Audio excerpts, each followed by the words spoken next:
La population japonaise continue de vieillir et de diminuer, phénomène que certains économistes et anthropologues ont qualifié de bombe à retardement.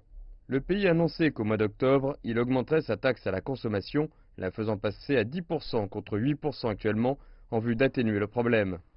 L'augmentation semble être le seul moyen de couvrir les coûts croissants liés au bien-être social. Cette mesure a stimulé le marché immobilier du pays, les gens préférant acheter de gros produits avant la hausse des impôts. Monsieur Kato est propriétaire d'un restaurant à Tokyo. Il a commencé à chercher une maison après l'annonce de la politique. Il nous confie que cela lui coûterait plus cher s'il achetait une maison après octobre. Si vous voulez acheter des petits articles, cela ne fera pas une grande différence, mais s'il s'agit d'un article coûteux qui vaut entre 30 et 40 millions de yens, vous devrez payer 1 million de plus après l'entrée en vigueur de la politique. Je peux même acheter une nouvelle moto avec ce million. Les promoteurs immobiliers japonais ont également signalé une augmentation des ventes de logements commerciaux en raison de la hausse de la demande.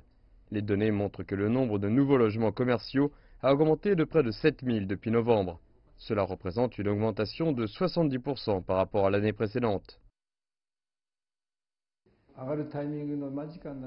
Beaucoup de gens viennent consulter et acheter des maisons et il y aura encore plus de clients qui viendront avec l'entrée en vigueur prochaine de la mesure.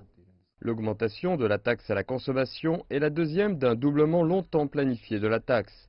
La première augmentation l'a fait passer de 5 à 8% en 2014.